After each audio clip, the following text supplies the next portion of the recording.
Okay, I'm back again just talking about the updated MacBook Pro. As you can see here, I'm comparing it to my late 2008 MacBook Aluminum just to show you the differences that they've made. Since I'm at the bottom already, I just want to talk about the change that they made to the bottom compartment. Basically, instead of having the lift-up panel here, they've made the entire bottom compartment a single piece of aluminum, basically with more screws up here so that you can easily take the panel off in one piece.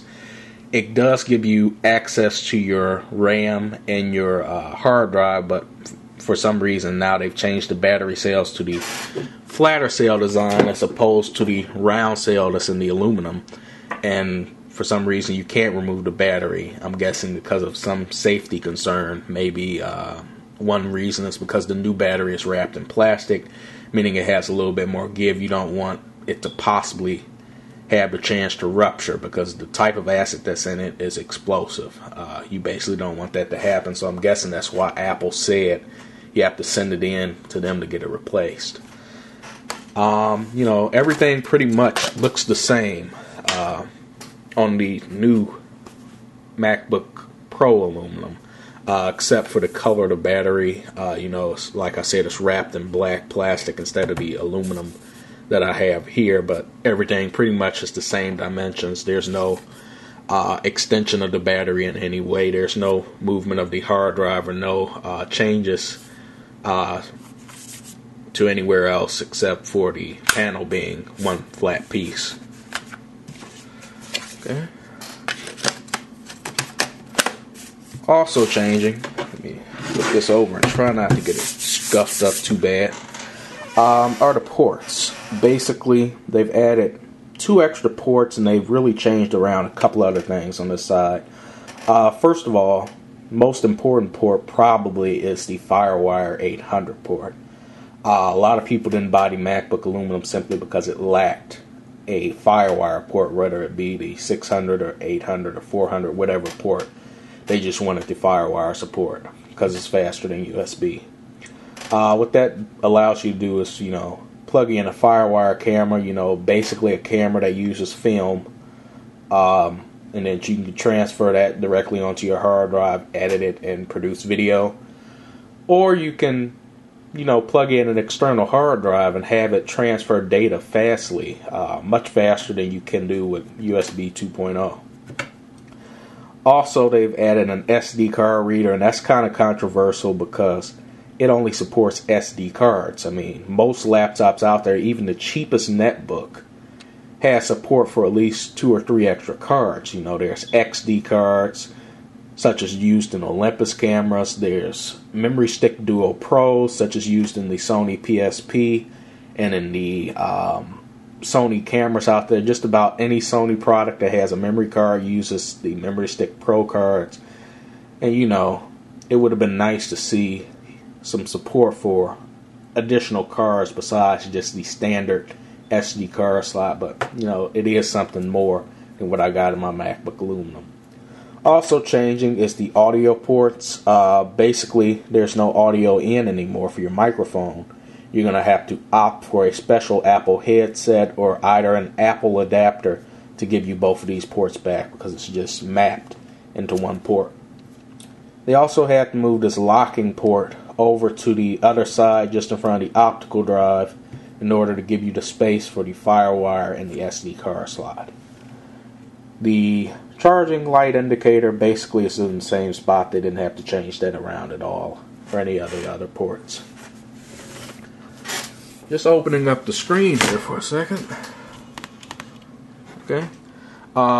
They did change the screen also. Basically, the color gamut is up by 60%, giving you more vibrant colors and, making the display just pop more in your face, especially if you're doing any type of photo editing with colors and everything. You can view your colors a lot better, and that's just across the line. That's not only on the 13-inch model, but that's all the way up to the 17-inch model. So colors pop at you a little bit better. They've also changed the processors around. Basically, the base processor that you can get in the 13-inch notebooks was 2 gigahertz. and the premium processor was 2.4 gigahertz. They've upped the processors by bumping the base to 2.26 gigahertz and bumping the premium to 2.53 gigahertz. I mean, that's a significant bump in processing speed. You'll definitely be able to do video editing a little bit quicker, a lot smoother. Also changing is the RAM. The base 13-inch notebook basically retains the 2 gigabytes of DDR3 memory, but the premium 2.53 gigahertz model gets a bump to 4 gigabytes of DDR3. And just across the line, again, they all increase in the maximum amount of RAM they can support.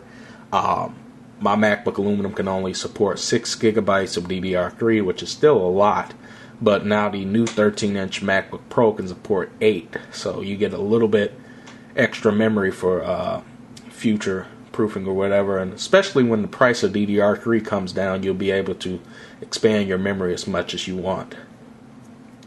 I also believe that the microphone has changed a little bit. I've seen some pictures of the new MacBook Pro Aluminum, and I don't quite notice that perforated holes in there, laser cut holes. I just see like an open piece. I'm not too sure if that's just the photo I saw or if they actually changed it or not, but pretty much everything else, the design has stayed the same. I mean, nothing really looks any different, except for like the bottom, which I said has a single piece. And you know, just overall, the new 13-inch MacBook Pro is a much better notebook. There's only one drawback, and you know, it's kind of important to me, and that is the upgradability of the battery. You know, for me, most often it's been I need to replace my battery after my warranty has run out, whether it be the standard 1-year warranty or the 2 or 3 year Apple Care warranty. You know, pretty much your battery's not going to die within that time. It's going to die somewhere soon after your warranty runs out.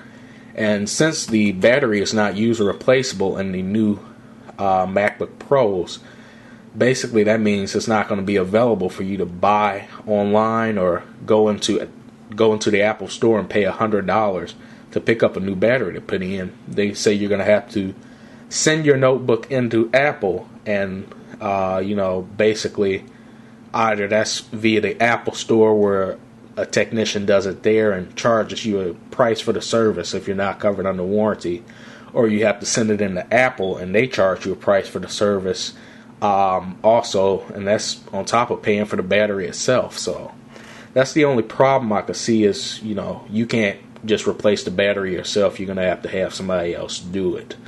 But, you know, that shouldn't be much of a problem. Most people keep their laptops around 3 to 4 years. I keep mine a little bit longer. I keep mine about 6 years. I don't care what condition they're in. I usually sell them about after that. But, you know, certainly for the average user, you won't have to worry about replacing that battery by the time you're ready to upgrade your next notebook. So that's pretty much been my, you know, my opinion, and just showing you the difference and changes from the MacBook Aluminum to the MacBook Pro 13-inch. Hope you enjoyed the video. I'm uploading some new stuff later on this week, so look for that. At least 2 new videos, changing around some stuff, just different from what I usually do, so look around for that. Don't forget to rate and comment on this video, and if you're new, please subscribe. I'll see you guys later. Peace.